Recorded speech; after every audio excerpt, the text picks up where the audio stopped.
or is there not a magma chamber underneath Yellowstone National Park? Yes. And is this magma chamber of sufficient size that if there was an eruption there, it could potentially be rated as a super eruption? Could, right? Precisely, could. If there is an eruption, then there is a good possibility that it's going to be a moderate one. This isn't enough, Rick. If there's even the slightest chance of this happening, I want to know what that means. And we would be looking at between 2,000 and 3,000 cubic kilometers of rock, gas, and ash erupting across the United States in a pattern that looks like this.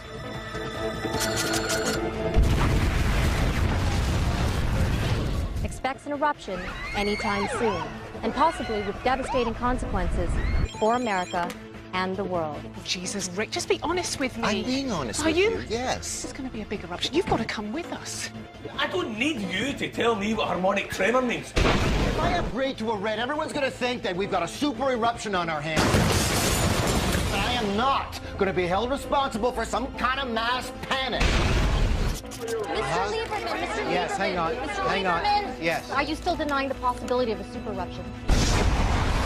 It's twice as likely as an asteroid strike, according to some experts. And half as unlikely as being struck by lightning, Miss Chin. And how many of us lose sleep over that?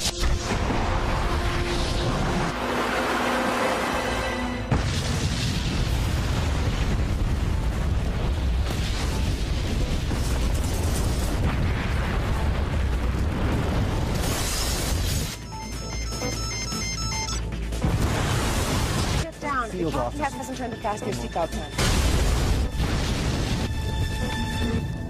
This is it, Matt. It started.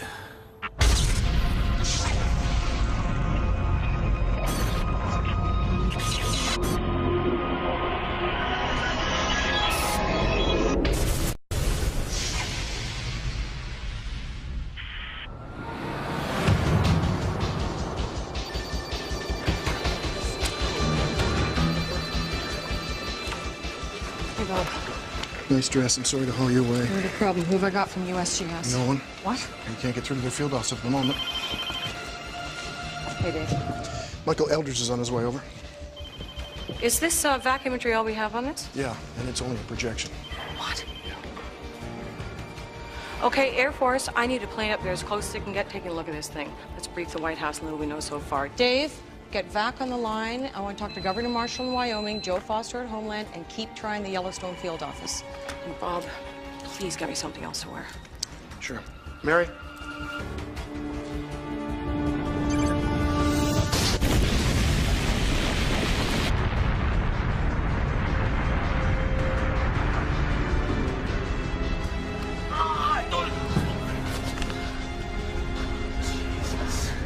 You got the chopper.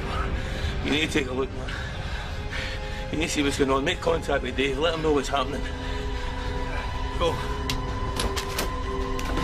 Okay. There are two kinds of volcanic eruptions, red and gray. In a red eruption, the magma, it's actually called lava when it's erupted, flows freely from the ground. You've seen it on TV, this slow-moving flow of molten material.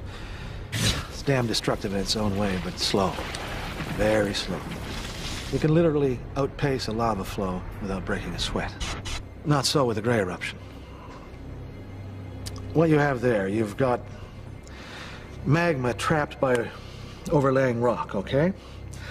The pressure builds and builds to the point the whole thing blows. The magma under pressure turns to foam and gas, which bursts upward in a vertical column at twice the speed of sound, 50 kilometers up into the stratosphere. Sir, there are no cell phones permitted on this aircraft. I understand. I need to... Sir, I have to ask you to turn your phone off.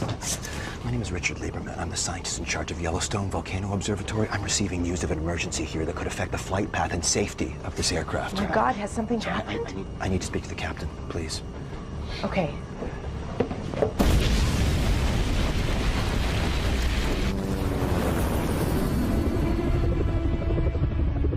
Dave, come in, Dave. This is Matt. Dave, this is Matt. Hey, Matt, it's me. I'm heading out to Bozeman. Where are you? Just to the northeast of Norris. What are you seeing? Oh, it's a single vent. Moderate size at the moment. How far from Bozeman are you? About an hour. Okay, listen. Rick is on his way back from Washington. We got shaken up pretty good back at the field office. It's completely down. What can you do for us? I'll be up and running in 30 minutes.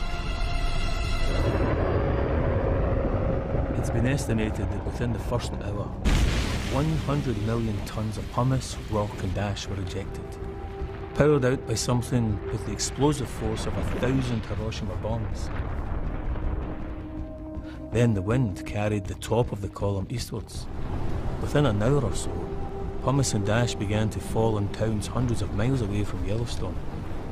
Cody, Billings, Idaho Falls, Bozeman, where Dave was. Can you give me a hand? I just got a few things in the back of the truck to unload. Thanks a lot. Rick! Rick, it's Dave. Dave, listen. Has this seismic activity, has it triggered an eruption? Yeah, Matt said it's a single vent. Okay. Dave, I need to determine the size of this vent. I need to do that as soon as possible, all right? All the equipment's down, and Matt can't get a clear view from the chopper. Just put that down anywhere. I'm booting up a link to... Please, tell me you have a high-speed data port. Oh, yeah, it's right over there. Oh, thank God. Thank you. Sorry, Rick. Yeah. I'll have a satellite uplink in a few minutes.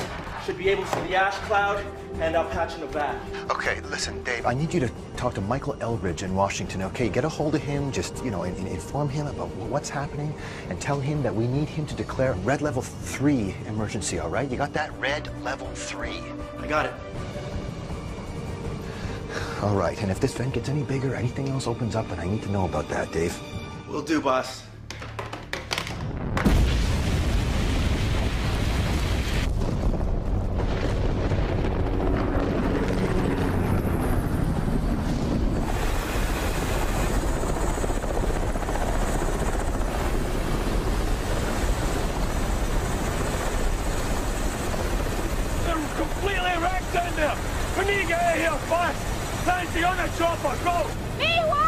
Because I say so! Go! No, you're hurt, Doc! We'll take the truck! You go! You go! You need a doctor! Right, Sigma!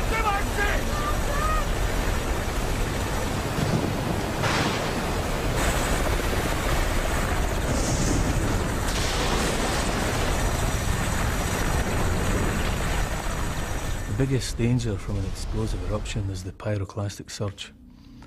It happens when the pressure of propelling the eruption column up into the air fluctuates for just a second, and part of the column spills from the side of the volcano. The surges from Mount St. Helens flattened every tree within miles and killed over 50 people. Let's just say we weren't going to hang around to watch that happen at Yellowstone. Get going!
Field office too close.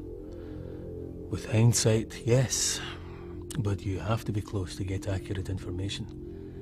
And no No one could have anticipated the size of that surge, its direction, or its speed. Pyroclastic surges can travel at up to 800 kilometers per hour, with temperatures of up to 500 degrees. They incinerate everything in their path, absolutely everything. It's hell coming towards you. They didn't stand a chance. All of them? Are you sure? Yes, I'm sure. I just talked. Oh, Jesus. All right, where's Jock? Mm-hmm. No, I'm walking into FEMA now. Just hang on.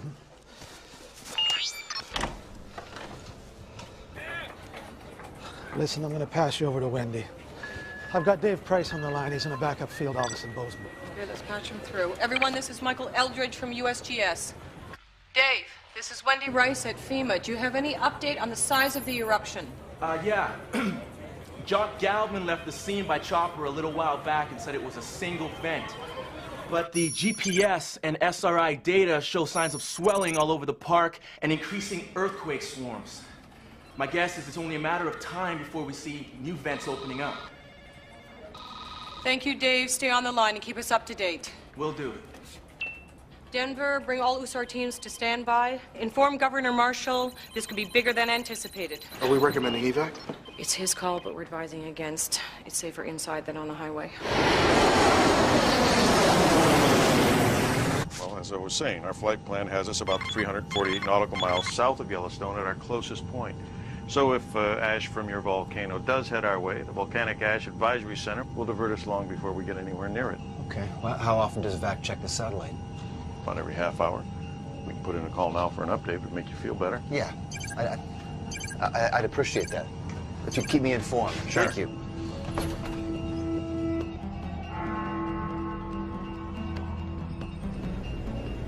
We're just getting reports, unconfirmed so far, of a major volcanic explosion in Wyoming in the United States.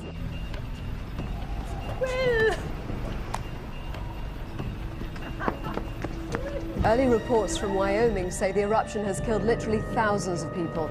Many cities near the volcano in the Midwest have been destroyed. Authorities now fear a humanitarian catastrophe on an unprecedented scale.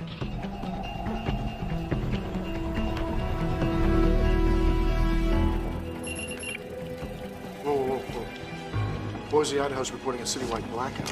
I'm getting reports of rolling blackouts west of Yellowstone. Ash fall on power and relay stations. Okay, tell our FEMA offices in Montana, Nebraska, Utah, and the Dakotas to shut down their power grids and switch to backup generators as of now, and make sure those generators are protected against the ash. I'd also advise them to shut down all air conditioning units. The ash will get everywhere. Okay. All federal buildings need to seal up and start recycling their clear air.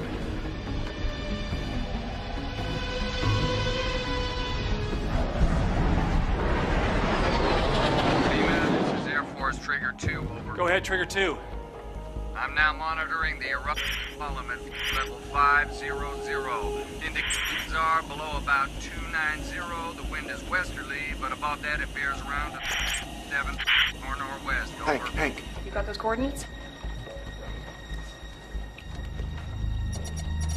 290, the wind is westerly.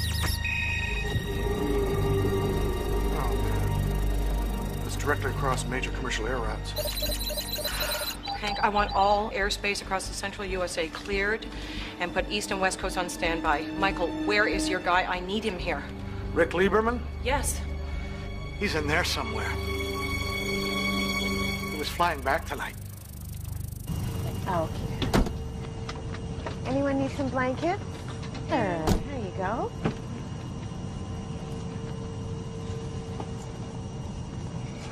So, It's a single vent. single vent. Yeah. So Mount St. Helens, then. Yeah. Like you said. Yeah.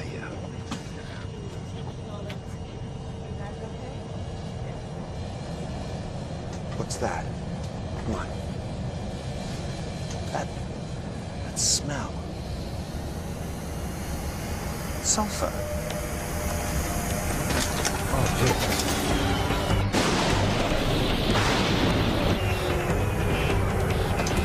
Okay, we lost 2 and we're losing 1. We lost both engines. Throttle back, both. I have control.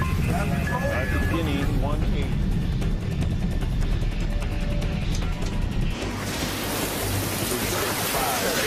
Mayday.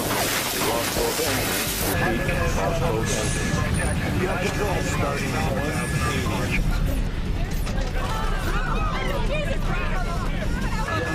Denver Center, this is Harper Hill. Take your seat now. Lost both. Mayday.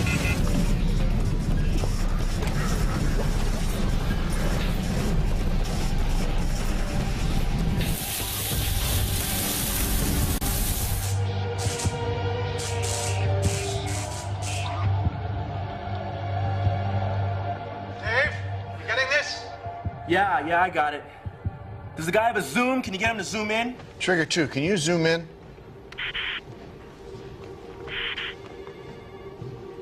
Wait. Whoa. Hey, you see that, Michael? Another one. Yeah. Yeah, that's vent number 2 opened up now. While it was just a single eruptive column, there was still a chance that things would be okay.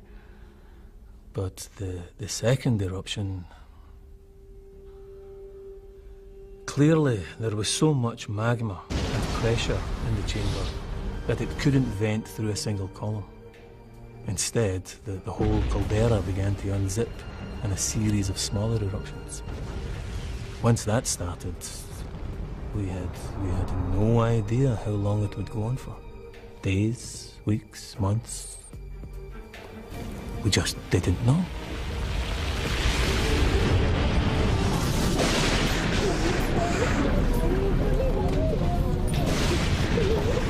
Wing anti-ice, engine anti-ice, PU.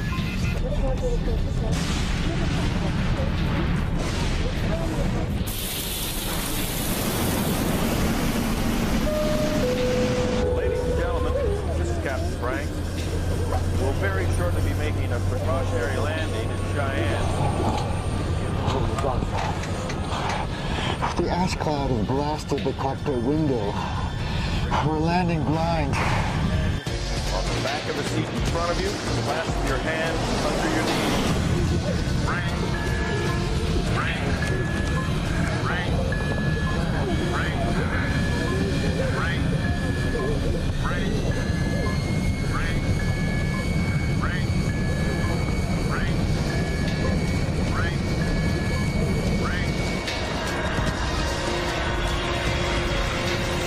On average, worldwide, about 4 planes each year unexpectedly fly into ash clouds. And on that night, 35 did, and that was just over the U.S. Flying into one of these ash clouds is worse than getting a dump truck full of sand thrown into your engines, because volcanic ash was rock. The ash melts over fuel nozzles, a turbine, various engine parts. The really amazing thing is how often the engines survive and restart once you get back into clean air. So we were among the lucky ones. We got down in one piece. And by the time we did get down, no one else was taking off anywhere.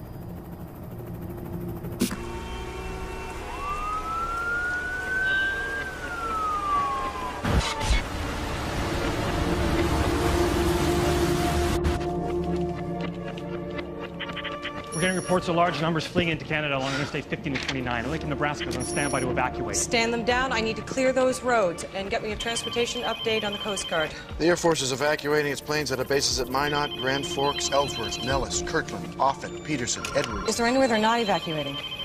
The East Coast, basically. Wyoming's declared a state of emergency. They've asked for a federal disaster to be called. Did you get that, Denver? Guys. Hey, guys. Looks like we got another vent opened up. Oh, God, 3 vents open.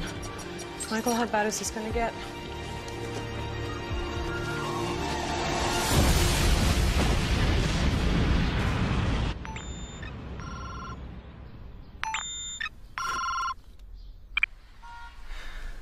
Hello? Hey, it's me. Rick, where are you? noise? It's sirens. Listen, Yellowstone's erupted. What? I can't talk now. I'm with Ken, and we're making for the FEMA office in Denver. Denver, why? And when I get there, I'll call you. No, wait a minute, Rick. Are you... You know, I feel... Hello? Rick. Are you there? Rick.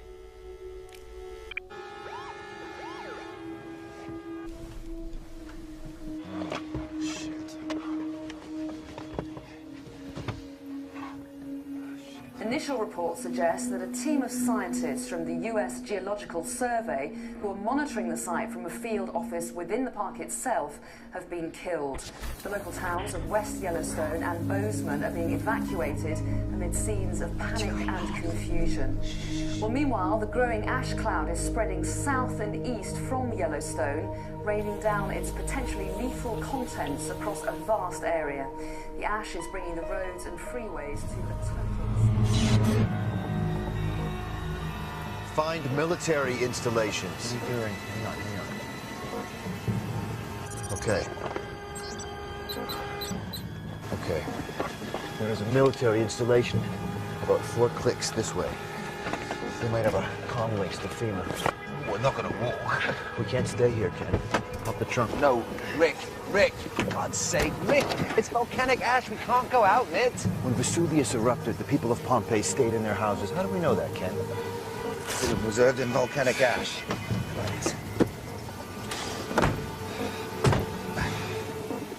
We'd already seen from previous eruptions, Mount St. Helens, Montserrat, Pinatubo, we'd already seen that the terrible damage that even small amounts of volcanic ash can do. If it gets in your eyes, it can blind you. When it's breathed in, it will mix with the moisture in your lungs to form a suffocating cement. It's also unbelievably dense. Just 20 centimeters can collapse a roof, half that amount if the ash gets wet. Only people living within a 100-kilometer radius of Yellowstone had been evacuated. Everyone else, caught under the ash cloud, was in serious danger.